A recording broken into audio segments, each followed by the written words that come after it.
하나님의 말씀은 누가복음 3장 21절에서 38절의 말씀입니다. 우리 말씀 함께 봉독하겠습니다. 백성이 다 세례를 받을새 예수도 세례를 받으시고 기도하실 때에 하늘이 열리며 성령이 비둘기 같은 형체로 그의 위에 강림하시더니 하늘로부터 소리가 나기를 너는 내 사랑하는 아들이라 내가 너를 기뻐하노라 하시니라. 예수께서 가르치심을 시작하실 때에 30세쯤 되시니라. 사람들이 아는 대로는 요셉의 아들이니 요셉의 위는 헬리요 그 위는 마따시요 그 위는 레위요 그 위는 멜기요 그 위는 얀나요 그 위는 요셉이요 그 위는 마따디아요 그 위는 아모스요 그 위는 나훔이요 그 위는 에슬리요 그 위는 낫게요 그 위는 마아시요 그 위는 마따디아요 그 위는 서모인이요 그 위는 요색이요 그 위는 요다요 그 위는 요하나니요 그 위는 레사요 그 위는 수르바벨이요 그 위는 스알데엘이요 그 위는 네리요 그 위는 멜기요 그 위는 아띠요 그 위는 고삼이요 그 위는 엘마담이요 그 위는 에르요 그 위는 예수요 그 위는 엘리에서요 그 위는 요림이요 그 위는 마따시요 그 위는 레위요 그 위는 시므온이요 그 위는 유다요 그 위는 요셉이요 그 위는 요남이요 그 위는 엘리야김이요 그 위는 멜레아요 그 위는 맨나요 그 위는 마따디아요 그 위는 나단이요 그 위는 다윗이요 그 위는 이세요 그 위는 오벳이요 그 위는 보아스요 그 위는 살몬이요 그 위는 나손이요 그 위는 아미나답이요 그 위는 아니요 그 위는 헤스론이요 그 위는 베레스요 그 위는 유다요 그 위는 야곱이요 그 위는 이삭이요 그 위는 아브라함이요 그 위는 데라요 그 위는 나홀이요 그 위는 스룹이요 그 위는 르요 그 위는 벨렉이요 그 위는 헤보요 그 위는 살라요 그 위는 가이난이요 그 위는 아박사시요 그 위는 셈이요 그 위는 노아요 그 위는 레멕이요 그 위는 무드셀라요 그 위는 에녹이요 그 위는 야렛이요 그 위는 마할랄렐이요 그 위는 가이난이요 그 위는 에노스요 그 위는 셋이요 그 위는 아담이요 그 위는 하나님이시니라. 아멘. 우리가 오전에 나눴던 말씀이고요. 오늘 이 시간엔 온 세상의 구세주라는 제목으로 말씀 함께 보려고 합니다. 음, 제가 이제 오전에 본문을 가지고 강해 설교하는 본문을 가지고 오후에도 설교를 하거든요. 근데 이제 제목이 바뀌고 강조하는 내용이 좀 다르잖아요. 주제가 좀 달라요. 그 강조하는 내용에 따라서 제가 나눠드린 유인물 보면 오른쪽에 또 추가되는 성경 본문을 집어넣기도 합니다. 같은 이야기를 가지고도요, 내가 어디에 강조점을 두느냐에 따라서 얼마든지 주장하는 이야기가 바뀌어질 수 있는 거예요. 마찬가지로 누가가 족보의 이야기를 쓰는데 족보를 어디에 위치하느냐에 따라서 전혀 다른 이야기로 우리가 풀어서 설명할 수가 있는 거죠. 그러니까 누가가 중간에 족보를 넣었다라고 하는 것은 의도가 있다라는 것이고요. 그런 의도가 누가가 주장하려고 하는 것, 강조하려고 하는 것, 말하고자 하는 것의 의미가 그러한 의도 속에 담겨 있다라고 우리가 이해를 하시면 되는 겁니다. 그래서 이제 제가 오전에 말씀을 드리면서 오늘 말씀에 세례의 이야기와 족보의 이야기를 이렇게 같이 두는 것. 보통 족보의 이야기는 시작할 때 나오잖아요. 창세기들 보면 톨레도트라고 하는 대략이다라고 하는 걸 족보라고 번역을 하거나 계보라고 번역을 했거든요. 그래서 이 톨레도트가 시작될 때는 창세기는 10개의 톨레도트가 있어서 각각의 톨레도트로 구분을 할 수 있는데 그 톨레도트가 시작되어질 때 항상 족보와 관련된 이야기가 시작이 돼요. 그러니까 아담의 족보는 이러하니라 대략이 이러하다. 데라 가문의 대략 족보는 이러하더라. 그럼 이제 데라부터 시작해서 아브라함과 이삭의 이야기가 쭉 나가는 거예요. 그러니까 그 톨레도트 이야기를 시작할 때 보통 족보의 이야기를 하면서 대략은 이러하더라, 족보는 이러하더라 라고 하면서 시작이 돼야 돼요. 그러니까 의도대로 한다면 족보를 이야기하는 것, 대략을 이야기하는 톨레도트를 이야기하고 싶었으면 이 예수님의 톨레도트는 예수님의 족보는 대략, 예수님의 대략은 이러하더라. 계보는 이러하더라. 라고 시작을 누가복음에 시작을 하고 이야기가 전개가 돼야 되는데 그거와 상관없이 갑자기 그냥 생뚱맞게 예수님 공생이 시작하는 그것도 예수님이 시작하기 때에 30세쯤 되더라. 그러니까 예수님 30대의 이야기를 시작하면서 한 거예요. 근데 그게 또 마가복음 같으면은요. 마가복음에 예수님의 탄생 기사가 안 나오잖아요. 그냥 바로 하나님의 아들 예수 그리스도의 복음이라 시작하고서는 예수님이 바로 그냥 복음 전하는 이야기부터 시작을 해요. 그처럼 예수님의 태어난 이야기, 뭐 어릴 적 이야기 한마디도 안 하고 바로 나간다면 상관이 없는데, 누가복음은 그게 아니라 예수님의 탄생 이야기하면서 막 세례 요한의 탄생 이야기도, 그 예수님의 탄생 이야기도, 예수님의 어릴 적 12살 적의 이야기도 막 다 하고 난 다음에 갑자기 중간에 족보를 탁 넣었어. 그에게는 의도가 있는 거죠. 세례 이야기 뒤에 족보를 넣었을 때 의도가 있다라는 거. 그 배열이 갖고 있는 위치와 세례와 족보가 연결되어지는 배열에 의도가 있다라는 거. 그것을 이제 제가 오전에 말씀을 드렸어요. 그 의도가 무엇이냐? 예수님은 하나님의 아들이다라고 하는 사실을 전하고자 한 거였다라고 말씀을 드렸죠. 그런데 그것만이 아니라, 그래서 이제 누가복음이 가지고 있는 특징이, 누가복음만이 가지고 있는 족보의 특징이 중간에 위치하고 하나님의 아들이시다라고 하는 걸 예수님으로부터 시작해서 족보를 통해서 예수님께, 하나님께로까지 올라가는, 바로 그것을 거꾸로 올라가는 방식으로 기록을 해서, 원래 족보는 항상 위로부터 아래로 내려와야 되는데 밑에서 위로 올라가서 결국 하나님께까지 이르는 그러한 특징을 가지고 있는 게 누가복음의 특징이라고 그랬잖아요. 근데 그것만을 기록하고 있는 것은 아니에요. 또 이것을 통해서 거꾸로 올라가는, 그래서 결국은 마지막에 투 데오, 하나님께 속하였다라고 하는 것으로 끝나는, 족보가 끝나는 그 이야기를 통해서 예수님이 하나님의 아들이심을, 하나님께로 속하여 있음을 갖다가 족보를 통해서 누가가 이야기했다라고 하는 것이 오전의 이야기였는데, 그거 외에도 또 어떤 것이 있느냐, 왜 이런 의도로 있느냐, 이런 것, 중요한 의도가 또 담겨 있는데, 그것은 오전에 잠깐 이야기했지만 예수님께서 온 세상에 구세주이심을 이야기하고자 했다라는 거죠. 그러니까 이러한 부분들이요, 우리가 마태의 족보하고 같이 읽어보면은요, 아주 극명하게 누가의 족보가 특이하구나라는 거, 다르구나라는 걸 알 수 있어요. 그리고 마태복음에 한번 족보를 볼게요. 1장 1절에서 17절까지인데, 족보 이야기가 재미가 없지만 그래도 우리가 한번, 이름도 발음하기 어렵지만 함께 봉독하도록 하겠습니다. 아브라함과 다윗의 자손 예수 그리스도의 계보라. 아브라함이 이삭을 낳고 이삭은 야곱을 낳고 야곱은 유다와 그의 형제들을 낳고 유다는 다말에게서 베레스와 세라를 낳고 베레스는 헤스론을 낳고 헤스론은 람을 낳고 람은 아미나답을 낳고 아미나답은 나손을 낳고 나손은 살몬을 낳고 살몬은 라합에게서 보아스를 낳고 보아스는 롯에게서 오벳을 낳고 오벳은 이세를 낳고 이세는 다윗 왕을 낳으니라. 다윗은 우리아의 아내에게서 솔로몬을 낳고 솔로몬은 르호보암을 낳고 르호보암은 아비야를 낳고 아비야는 아사를 낳고 아사는 여호사밧을 낳고 여호사밧은 요람을 낳고 요람은 우시아를 낳고 우시아는 요담을 낳고 요담은 아하스를 낳고 아하스는 히스기야를 낳고 히스기야는 므낫세를 낳고 므낫세는 아몬을 낳고 아몬은 요시야를 낳고 바벨론으로 사로잡혀갈 때에 요시야는 요고냐와 그의 형제들을 낳으니라. 바벨론으로 사로잡혀 간 후에 요고냐는 스알데엘을 낳고 스알데엘은 수룹바벨을 낳고 수룹바벨은 아비웃을 낳고 아비웃은 엘리야김을 낳고 엘리야김은 아소르를 낳고 아소르는 사독을 낳고 사독은 아킴을 낳고 아킴은 엘리웃을 낳고 엘리웃은 엘르아살을 낳고 엘르아살은 mat단을 낳고 mat단은 야곱을 낳고 야곱은 마리아의 남편 요셉을 낳으니 마리아에게서 그리스도라 칭하는 예수가 나시니라. 그런즉 모든 대수가 아브라함부터 다윗까지 14대요 다윗부터 바벨론으로 사로잡혀갈 때까지 14대요 바벨론으로 사로잡혀간 후부터 그리스도까지 14대더라. 아멘. 누가복음의 족보하고 마태복음의 족보하고 확연히 다르죠. 마태복음은 조금 더 많은 정보를 담고 있어요. 제가 오전에도 말했지만 구약의 족보들에는 정보가 담겨 있다라고 그랬어요. 이 말씀에도 보면은 처음 시작할 때 아브라함과 다윗의 자손 예수 그리스도의 계보라고 시작을 하잖아요. 계보라는 말이 히브리어로는 톨레도트, 창세기에서 늘 시작할 때 말하는 톨레도트.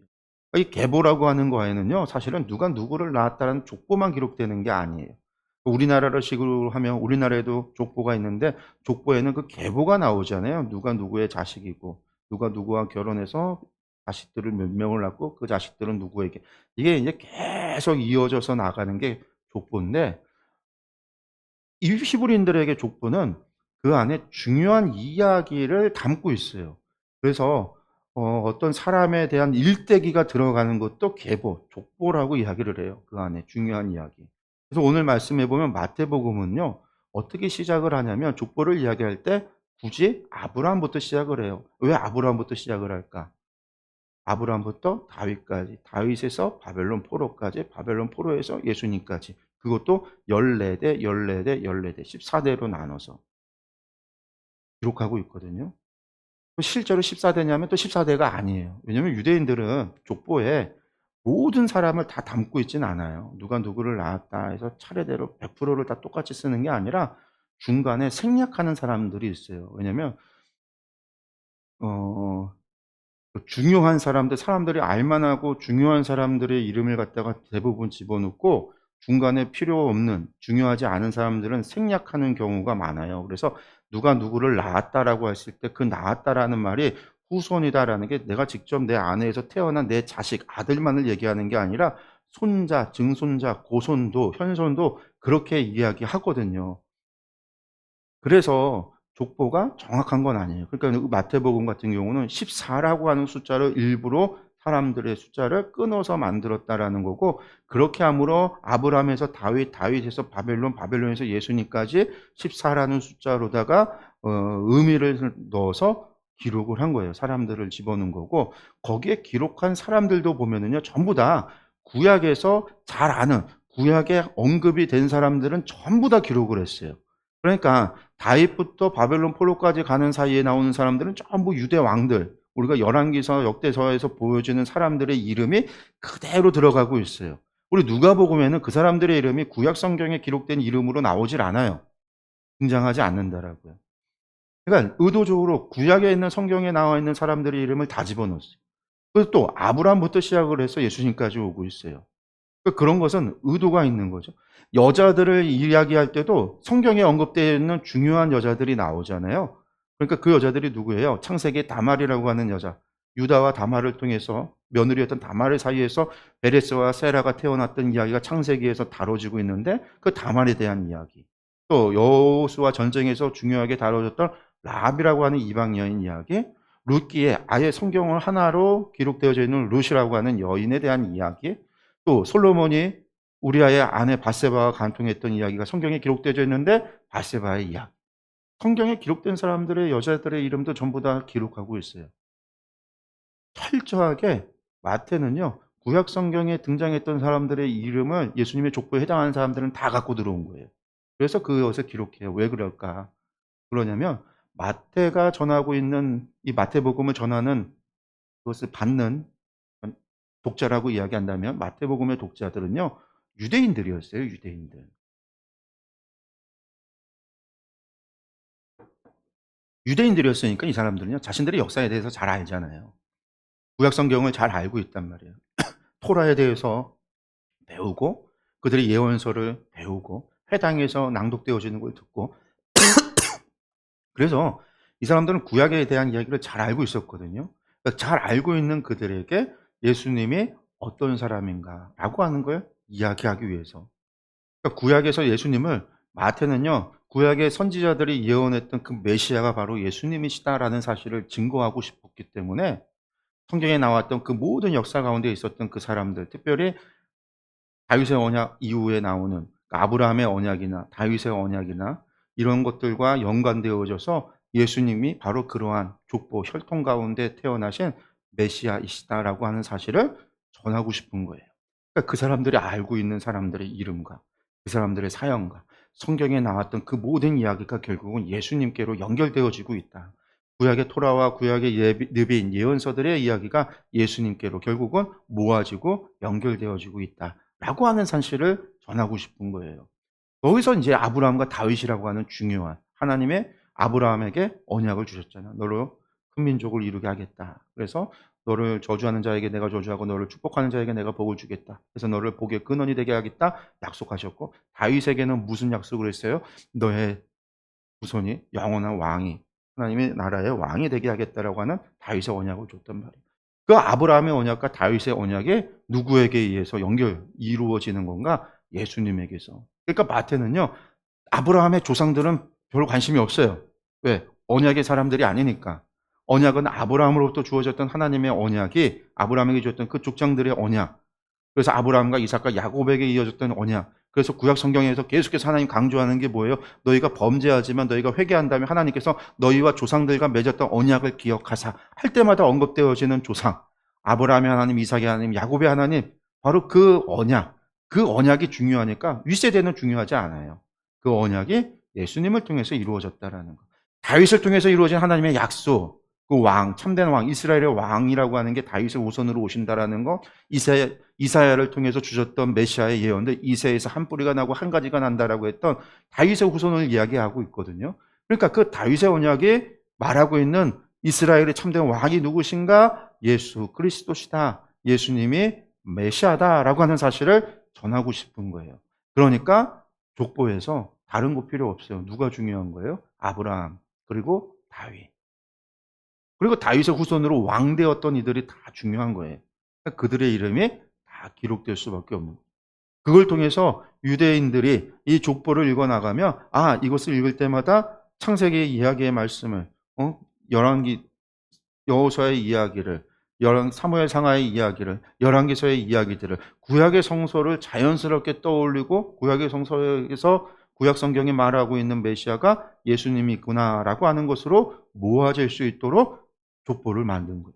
그런데 누가는 그렇지 않다라고 그랬잖아요. 누가는요 전혀 관심이 없어요. 언약에도 관심이 없어요. 그러니까 누가의 족보를 보면요 아브라함이 중요하게 여겨지지 않아요. 그러니까 투 아브라함 그리고 끝이에요.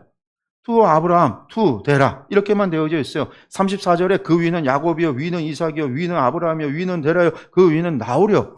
그냥 이렇게 나열되어져 있어요.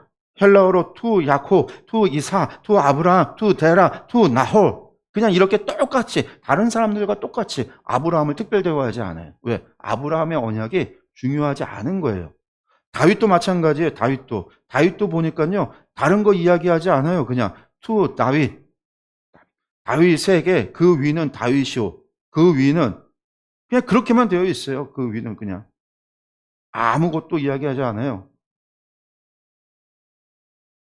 다윗, 이세, 그 다음에 오벳, 그 다음에 보아스, 살몬. 이 보아스나 살몬, 오벳 다 성경에 나오는 사람들인데 언급도 필요 없어요. 누가복음을 보던 사람들은 누가복음의 복음을 들었던 독자들은요. 유대인 기독교인들, 유대인들이 아니었어요. 이 사람들은 누구였냐면 이방인들이었거든요. 이방인 기독교인들. 그러니까 이방인 기독교인들한테 아브라함의 언약은 중요하지 않고요. 다윗의 언약도 중요하지 않아요. 중요하지 않은 것보다는 그들은 모른다라는 거죠. 아브라함이 어떤 사람인지, 다윗이 어떤 사람인지, 그들에게 주어진 하나님의 언약이 무엇인지 잘 몰라요. 아브라함의 언약을 강조해봐야 그러면 이스라엘, 유대인, 니들만 특별한 것이냐, 니들만 선민이냐 그렇게 질문할 수밖에 없어요. 다윗이 특별하다라고 이야기하면 다윗의 후손인 너희만, 이스라엘만 특별한 거냐? 이방인들에게는 중요한 게 아니거든요. 그들에게는 예수님이 우리에게도 어떤 사람, 우리에게도 구원이시고 우리에게도 구원자시냐라고 하는 사실이 중요한 거예요. 예수님이 메시아가 너희들이 말하는 성경에서 말했던 메시아가 유대의 구원자, 이스라엘의 구원자, 이스라엘을 회복하고 유다를 회복한다라고 한다면 로마에서 떨어져서 니들 나라 독립하는 게 중요한 거고 그것을 이야기하는 거냐? 그것이 우리 이방인은 우리와 무슨 상관이냐라고 질문 던질 수밖에 없잖아요. 이방인들에게는요, 그 사실이 중요한 게 아니에요. 그들에게 있어서 이스라엘이 영적인 이스라엘로, 유대가 예루살렘이 영적인 예루살렘으로, 그래서 그것이 그냥 육적으로 저 가나안 땅에 존재하고 있는 그 나라가 아니라 우리가 회복해야 될, 우리가 가게 될, 우리가 상속받게 될 하나님 나라로서의 영적인 이스라엘, 영적인 이 예루살렘일 때 그것에 대해서 소망하게 되고 그것이 나에게 의미가 있는 거잖아요. 마찬가지로 예수님의 메시아가 이스라엘만 구원하고 이스라엘의 왕으로서만 존재한다면 아무 의미 없어요. 내가 그 백성이 되어야 되고 예수님이 나의 하나님이요, 나의 왕이 되어야 되고 예수님이 나의 메시아가 될 때, 나의 구세주가 될 때 예수님의 메시아이심이 나에게 복음이 되는 거죠. 이방인들에게. 그러니까 누가는요, 이방인들에게 복음서를 썼기 때문에 같은 족보의 이야기를 가져다가 씀에도 바뀌는 거예요. 어떻게? 방식이 마태복음하고 완전 다르게. 아브라함도 중요하지 않고 다윗도 중요하지 않아요. 중요한 건 뭐냐? 예수님이 하나님의 아들이시다라는 거하고 그렇게 속하여서 어디까지 올라가느냐? 투 데어 하나님께 속하였다라고 하는 사실이 중요한 거예요. 그러니까 아브라함을 넘어서니까 그때부터는요. 유대인이나 나나 똑같이 우리는 데라의 후손이고, 누구의 후손이요? 계속 올라가니까 우리는 계속해서 노아의 후손이고, 우리는 아담의 후손이고, 우리는 아담에게 속한 거고, 우리는 결국 하나님께 속한, 너희나 우리나 이스라엘이나 이방인이나 유대인이나 헬라인이나 상관없이 모두가 하나님께 속하였다라는 거죠. 투데우, 하나님의 소유라는 거예요. 차별이 있을 수 없어요. 그 차별이 없는 하나님의 소유인 우리가 하나님의 백성인 거예요. 그 예수님은 그 하나님의 아들이신 거지, 아브라함의 자손도 아니요, 다윗의 자손도 아니요. 예수님은 다윗을 넘어서고 아브라함을 넘어서서 하나님의 아들이신 거예요. 그렇게 예수님은 누구의 구세주가 될 수 있냐? 우리의 구세주가 되고, 우리의 메시아가 되고, 우리의 왕이 될 수 있다는 거죠. 누가는 이러한 의도를 가지고 족보를 거꾸로 쓴 거예요. 쓰는 방식도 소유의 개념인 소유관사인 투를 집어넣어서 아주 간단하게, 구약에 나와 있는 이야기들을 정보를 제공하지도 않아요. 왜? 이 사람들은 어차피 불러도요, 이야기해도 몰라요, 잘. 이방인들은. 나중에 시간이 지나서 이 이방인들도 열심히 신앙생활하고 성경의 말씀들을 듣고, 그들이 성경이 그만큼 많이 생성되고 만들어져서 로마 제국의 모든 교회들마다 성경이 뿌려져서 그 사람들이 그 성경을 읽고 그 성경의 말씀을 배우고 공부하고 하는 일들이 벌어지기 전까지는요, 모르는 거예요. 그죠? 설교자들의 설교를 통해서 예수님에 관해서 아는 거지, 구약에 대해서 모르는. 누가는 바로 그러한 목적을 가지고 이 족보를 쓰고 있고, 그래서 이 족보를 통해서 나타나고 있는 것은 예수님이 하나님의 아들이신데, 왜 하나님의 아들로서 소개하느냐? 결국 하나님의 아들이신 그 예수님이 온 세상의 구세주다라는 거, 우리의 구세주가 된다라는 거, 우리 이방인들, 우리 헬라인들, 우리 로마인들, 우리 모두의 구세주가 되어 주신다라는 거. 예수님은 그저 유대인들만의 메시아가 아니라, 저 이스라엘의 메시아가 아니라 온 세상의 모든 사람들의 구세주가 되신다라는 사실. 그래서 우리가 예수님을 믿음으로 말미암아 우리의 모든 죄가 사함을 받고 용서함을 받고 구원함을 받는다라는 것. 여러분들, 이것이 누가가 오늘 말씀을 통해서 이야기하고 있는 거예요. 그리고 그것을 세례를, 예식을 통해서 하나님께서 직접 하늘에서 성령님을 비둘기와 같이 그 머리 위에 강림시키고, 이는 내 사랑하는 아들이요 내 기뻐하는 자라라고 말씀하시고 증거하신 것. 이것을 본 자들이 그것을 증거할 수 있다.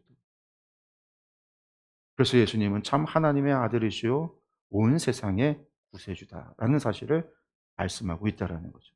그래서 예수님은요, 온 세상의 구세주예요. 우리만의 구세주 아닙니다. 우리가 기독교인들이 착각하는 것 가운데 하나가 그거예요. 예수님은, 하나님은 우리만 사랑하시고 우리만 구원이시다. 그런 생각을 갖는 경우들이 있는데 결코 아니죠. 하나님은요, 우리가 미워하는 자들의 하나님이 되시기도 해요. 그들도 하나님께 속한 거예요.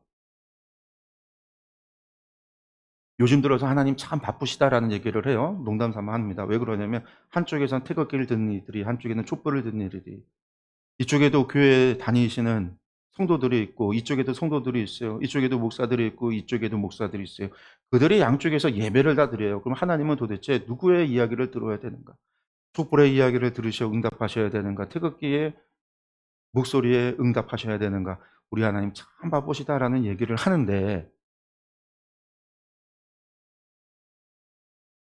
하나님은요, 사람의 뜻에 따라서 좌우되시는 분이 아니라 하나님의 뜻에 따라, 하나님의 계획하심을 따라서 일하시는 거예요.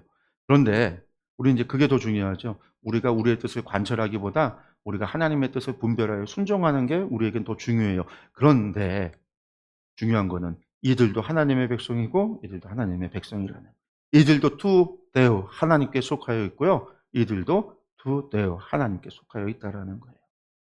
우리가 이 사실을 인정해야 돼요, 우리가 서로 간에. 그래서 정치적인 의견이 달라지는 건요, 서로 대화하고 토론해서 맞춰가는 거. 이게 사실 정치잖아요, 정치. 서로 양보해 가면서 만들어가는 거. 이게 양보가 안 되고 서로를 향하여 악마해서 싸우는 거, 여러분들 이것이 죄예요, 이게 죄. 기독교인들은 그런 거에 휘말려서는 안 되죠. 우리는 도리어 대화를 통해서 맞춰 나아갈 수 있도록 하는 게 우리가 감당해야 될 몫인 거예요, 교회가 이 땅에서.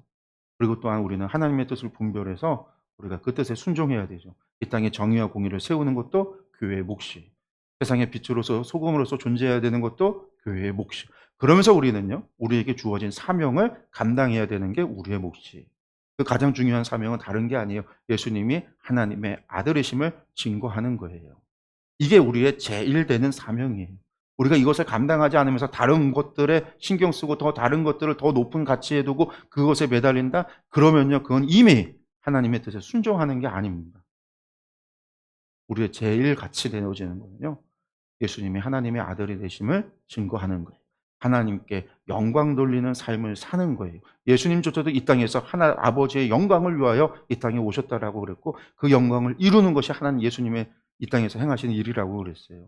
예수님조차 하나님의 영광을 위해서 살았듯 우리도 하나님의 영광을 위하여 사는 것, 여러분들 그게 그리스도인의 제일 가치예요. 그러니까 이것을 기억했으면 좋겠습니다.